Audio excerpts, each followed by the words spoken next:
A decade after buying our home, my husband and I finally decide it is time to remodel our 1970s bathroom. Now, I've just given birth to our second child, and as if I didn't have enough on my plate, I raised my hand and volunteered to manage the entire project on my own. Besides, the contractor has assured us that the whole thing would take about 4 weeks to complete, so I think, easy enough, I can do this, right? Well, if you've ever taken on a remodeling project, you won't be surprised to hear that this was anything but. Of course, we faced a lot of challenges along the way, and 4 weeks turned into 9 very, very long weeks. But in the end, we got the beautiful bathroom we wanted. So here I am, standing in my beautifully remodeled bathroom, admiring the genius of my design. I mean, I've thought about every single detail and hand-selected every item. I'm really proud of everything I've done. From the very eye-catching sapphire blue backsplash tile to the very elegant Moen waterfall faucet and the dual flush Toto toilet, which is ultra modern and really cool.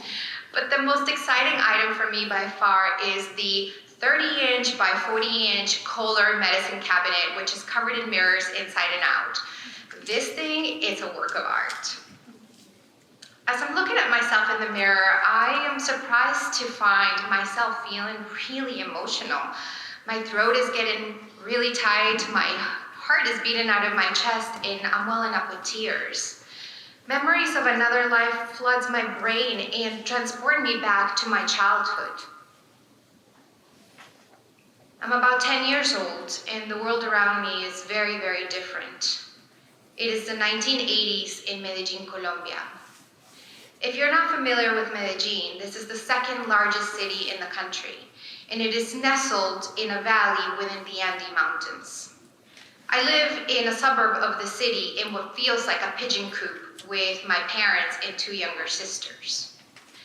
The conditions in our tiny 2-bedroom top-floor apartment are critical.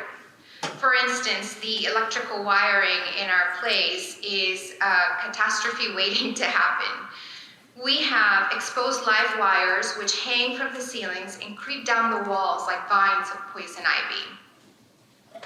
Our semi-functional bathroom has no door, so we use a curtain to provide the illusion of privacy. The toilet has no sink, which means we have to fill up a big bucket of water just to flush it. There is no sink in the bathroom, so we walk out to the kitchen to use the slot sink to wash up. And hot water is a luxury we just can't afford, so every morning before school, I take icy cold showers. The place is also ridden with vermin. We have a mice nest in the closet, but the baby mice are actually super cute, and I beg my mom to keep them, but she doesn't. At night, though, I am horrified because I can hear the cockroaches flying above my head. Yes, the darn things fly, and they are absolutely terrifying. Since we live on the top floor, we have a terrace, which is about the same size of the apartment, so it seems really big, except the apartment is the size of a pigeon coop, so I guess it's all perspective, right?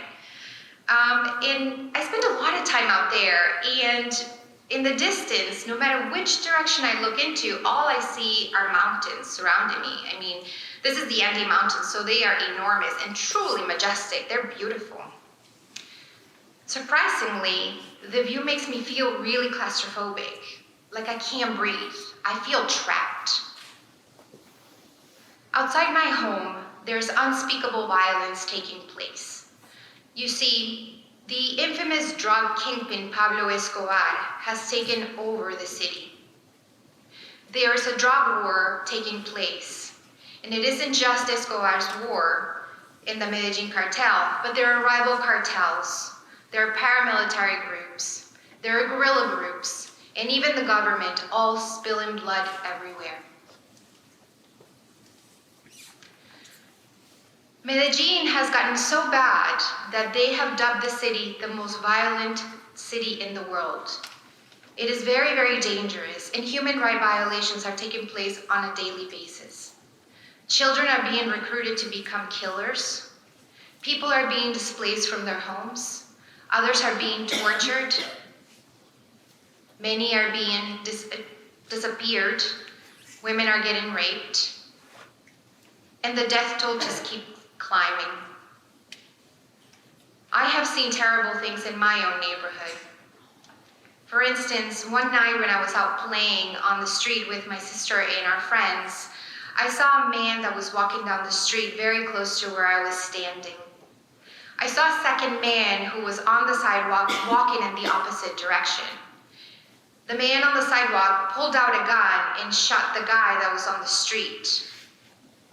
The guy dropped to the ground, and the man with the gun shot him twice. Bang, bang, right on the head.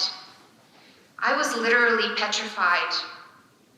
I tried to jump out of the way so that the blood wouldn't get on me, but I couldn't run away. I was too scared. And just as casually as the guy had come and walked into the scene, he walked right off. And all I could do was stare at this man on the floor and see the blood pooling, thick and dark. Despite feeling like I'm trapped in the city, one of the places where I feel freedom is at my uncle's farm. My Uncle John is my dad's older brother, and he's a very funny character. He's very stern and kind of grumpy most of the time. And he is usually covered in grease because he owns a small auto body shop where he spends much of his time. Since my dad isn't around very much, my uncle has become like my dad. He takes really good care of me and my sister as if we were his own kids. So he has this little farm, a little piece of land up in the mountains, which is really far away from the city, and I just love going there. The air always feels so crisp and so clean, and there's silence. In this place, I feel freedom. One time, he got a horse for me and my sister, but the horse has been too wild to tame and is kind of dangerous. So my uncle named him Ball Breaker because he just can't break down this horse. So I'm the proud owner of a horse that I can never ride. But it doesn't matter that I can't ride that crazy horse because he's got these awesome tangerine trees on his property that I love climbing. And whenever I climb off of those trees, like the sticky, sweet citrus smell just gets stuck to my body, to my skin, to my clothes. I just love that. Inevitably, though, this trip would have to come to an end, and grudgingly, I'd have to go back to the city. Later on, I find out I'm actually woken up by this crazy loud sound. I don't know what it is, and I'm panicking, but I run out to the terrace with my mom and my dad anyway to find out what was happening because the thunder and sound was so loud that it shattered the window in my bedroom.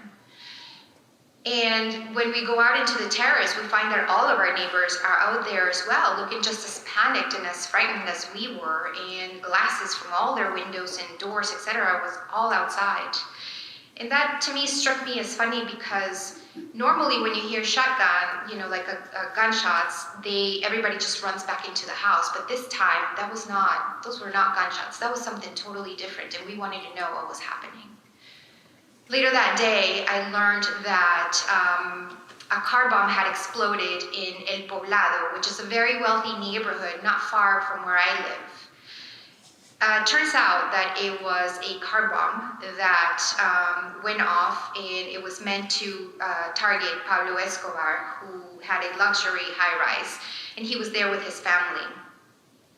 The bomb was so intense and so powerful that it was felt within a 3-mile radius, and it left a huge crater on the ground. The news people said that it had been the Cali cartel, which is the main rival cartel, the drug cartel, to the Medellin cartel, who were the people responsible for this. And this attack set off the most violent time Colombia has ever seen. Around that time, I also learned that my grandfather, who lived in the States, was trying to help us come to the States anywhere that he could. So he was petitioning for us to get visas, and he offered sponsorship. So Family members were helping our parents raise money to take care of the visa applications because they cost money, and to take the trip from from Medellin to Bogota, which is the capital where the U.S. Embassy is located. In order to request a visa, you have to visit the embassy and go in for an interview to, beg us, in our case, to beg to be let into the United States. One day we came home, unfortunately, to find out that somebody had gotten into the house. This person broke in and stole my mom's wedding ring, this little onyx ring that I had, and of course, they stole the money that was hidden in the armoire. My mom kept the envelope full of dollars in the armoire because we didn't have a safe, and all of that was gone. But miracles do happen. So I'm now 12 years old, and I'm standing in the airport saying goodbye to my grandparents, my Uncle John, and other family members. It's so weird because this moment seems so final, like I'm never gonna see them again. And my Uncle John, who's always so tough and never shows emotion and such a hard guy, he is now crying. I mean, like bawling, crying, as if he were in mourning. As if the most precious thing is being ripped out of his chest. Seeing him like this makes me even sadder. I hug him one last time, and I walk away towards the gates with my family. I'm startled by my oldest daughter, and I am back in my beautifully remodeled bathroom. And through the mirrors, I notice that I had been crying. My daughter doesn't seem to notice because she's been sick with a cold and is complaining that she has a headache. So as quickly as I can, I compose myself and I reach inside the medicine cabinet to find the children's Tylenol. I give it to her and I walk her over to her bedroom and I put her in bed. I try to comfort her and snuggle her, and I can't help but think about how incredibly thankful I am that my daughters will never ever have the same experiences I had as a child. Someday though, I will tell them my stories of how our family was able to break free from the violence. But for now, I find comfort in knowing that they are safe